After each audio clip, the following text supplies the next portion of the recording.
Did you know that in the U.S., something like over 250,000 murders have gone unsolved since the 1960s? Wow. That's 250,000 families, right? Right. Left without answers. Yeah. 250,000 lives cut short, without justice. Absolutely. Today, we're going to be taking a deep dive into one of these cold cases from 1992, the murder of Renee McBrreen in Jacksonville, Florida. Okay.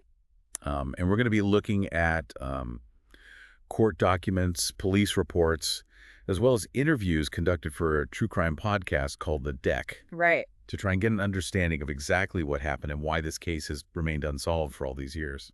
Yeah, it's one of those cases that you look at initially and think, on the surface, it seems like it should have been solved. Yeah. Then as we dig deeper, we kind of uncover a web of complexities and conflicting accounts and just missed opportunities, really, that have kind of allowed Renee's killer to escape justice. So let's set the scene.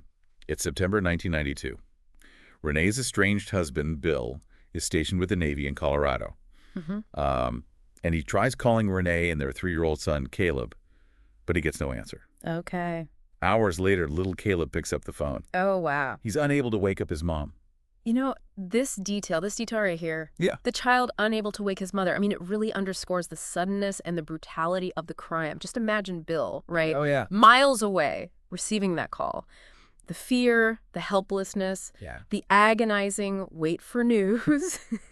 Bill immediately contacts Renee's mother and the police. When officers arrive at Renee's home, they find, remnants of Caleb's 3rd birthday party. Oh, wow. Presents and wrapping paper, even a half-eaten cake on the table. Oh, my gosh. Alongside the horrific scene of Renee's murder. Right. She's lying on the living room floor near the couch with a bloody gash on her head. And what's so striking, I think, is the lack of forced entry. Right. That immediately shifts the focus of the investigation. It suggests that Renee might have known her attacker, perhaps even let them in willingly. Right. And with Bill miles away in Colorado, his alibi checks out. Mm-hmm.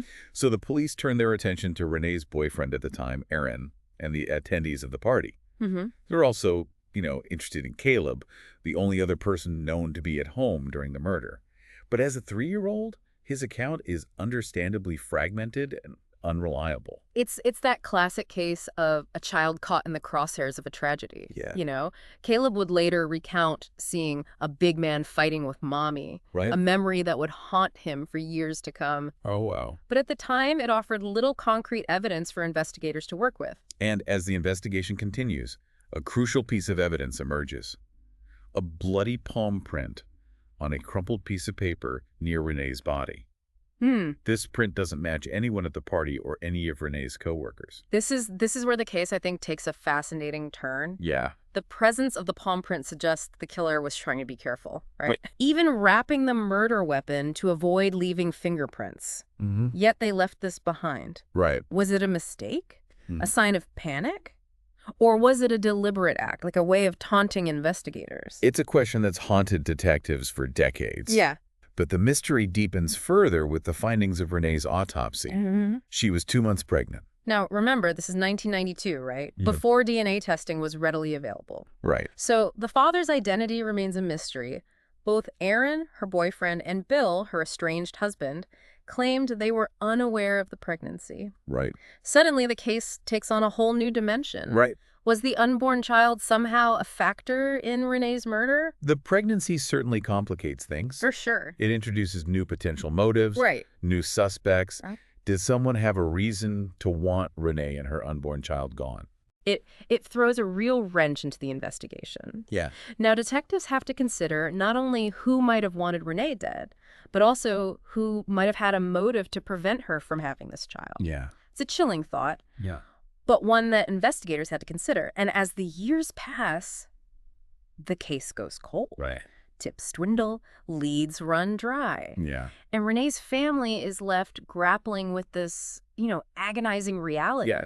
That her killer may never be brought to justice. But then, 13 years after Renee's death, a glimmer of hope appears, seemingly out of nowhere. Right. A woman comes forward claiming her ex-husband confessed to accidentally killing Renee. This is where the power of a single voice, Right. a single piece of information can completely change the trajectory of a cold case. Yeah. Think about it. For 13 years, the investigation had stalled. Right. Now, a confession, even if it's secondhand, breathes new life into the case. The man, who we'll call Paul, was a regular at the bikini club where Renee worked. He was located in jail at the time, serving a sentence for unrelated charges. And while he admitted to knowing Renee, he vehemently denied any involvement in her death. Denials are common, of course, especially when faced with serious accusations. Okay. But this confession, even coming through his ex-wife, couldn't be ignored. Right. It provided a new lead, a new angle for investigators to explore. And it raises the question, could this man, someone seemingly on the periphery of Renee's life, really be the killer? It's a question that investigators had to grapple with, Was Yeah. this confession genuine? Right. Was Paul trying to protect someone else? Or was it like a desperate attempt to insert himself into the narrative, to gain notoriety? Yeah. Remember, he was already in jail. What did he have to lose? Right. And to complicate matters further, while Paul's fingerprints didn't match the one found at the crime scene, fingernail scrapings taken from Renee during the autopsy yielded an unknown DNA profile. This is where the advancements in DNA technology become crucial. Right. What was once a dead end now becomes a potential goldmine of information. Yeah. Suddenly, there's a real chance to identify Renee's killer, even after all these years. And thankfully, Detective Ray Reeves, who took over the case in 2021, recognizes the potential of this new evidence. He diligently begins re-examining every detail, every piece of evidence, pursuing DNA comparisons with renewed vigor. Detective Reeves' dedication to this case is commendable. Yeah. He's not just going through the motions, he's determined to use every tool at his disposal to finally bring justice for Renee and her family. It's like a light has been shown into the darkness that has surrounded this case for so long. Now let's delve deeper into the lives of those connected to Renee and see if their stories offer any further clues. Absolutely. We need to understand the relationships, the motives, the secrets, right? Yeah. That may have been swirling around Renee in the months leading up to her death. Let's start with Bill, her estranged husband. While initially a suspect due to the separation and his distance from the crime scene, he was quickly ruled out after his alibi was confirmed.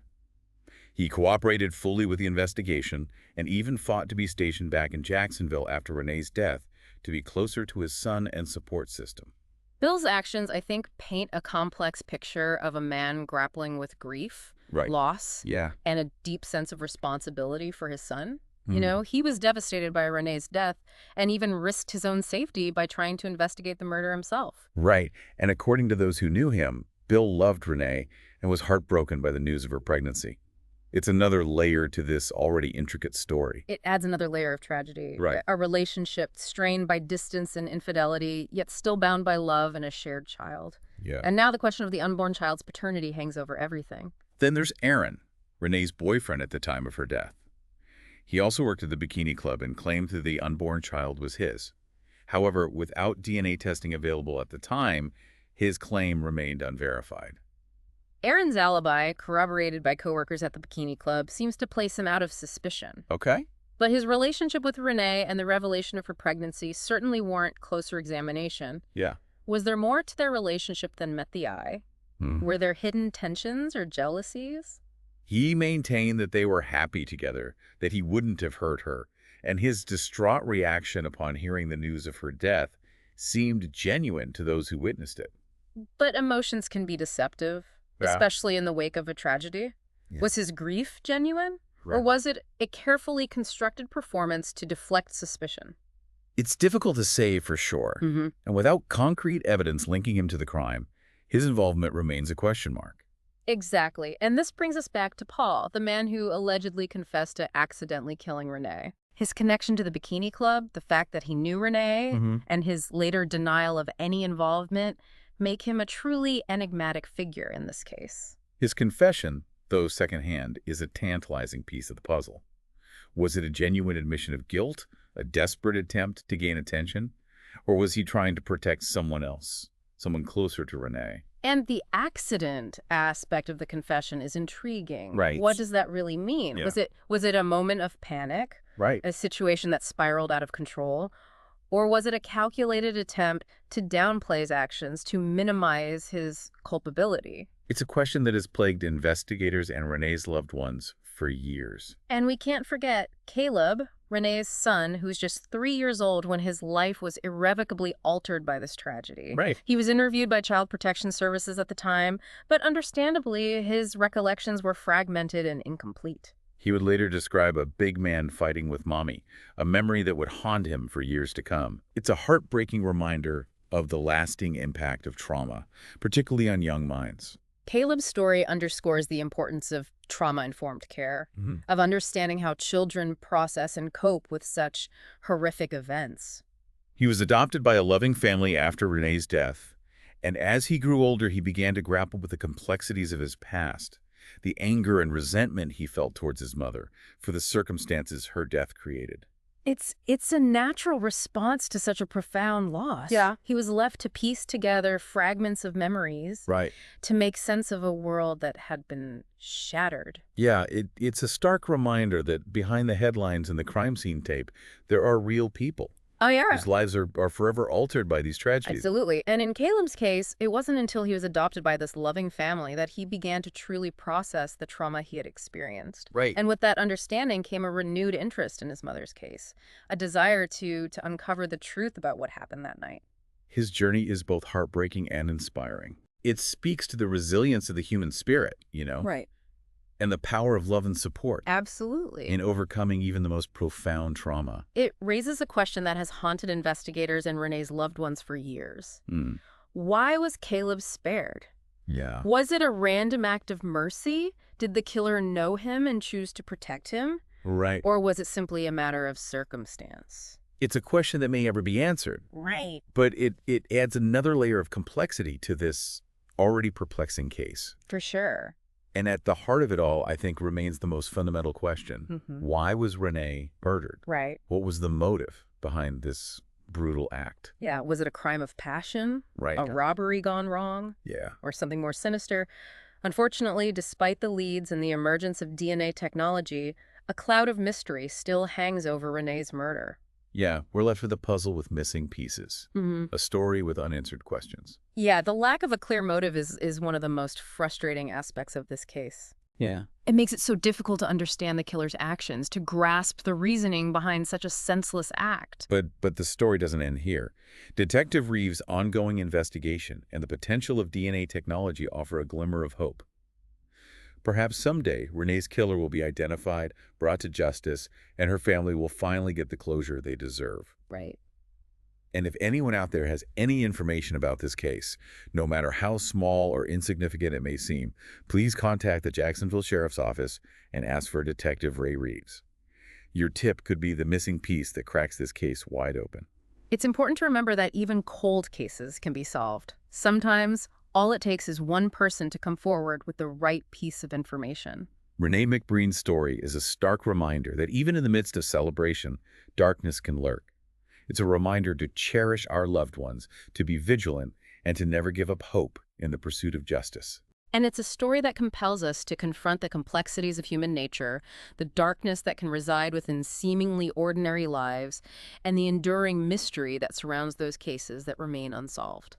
Thank you for joining us on this deep dive into the Renee McBrreen case. Yeah, thanks for listening, everybody. We hope this exploration has provided some insights into the complexities of cold cases and the ongoing quest for justice. And if you found this deep dive compelling, don't forget to subscribe to the Deep Dive for more captivating explorations into a wide range of topics. All expertly curated just for you.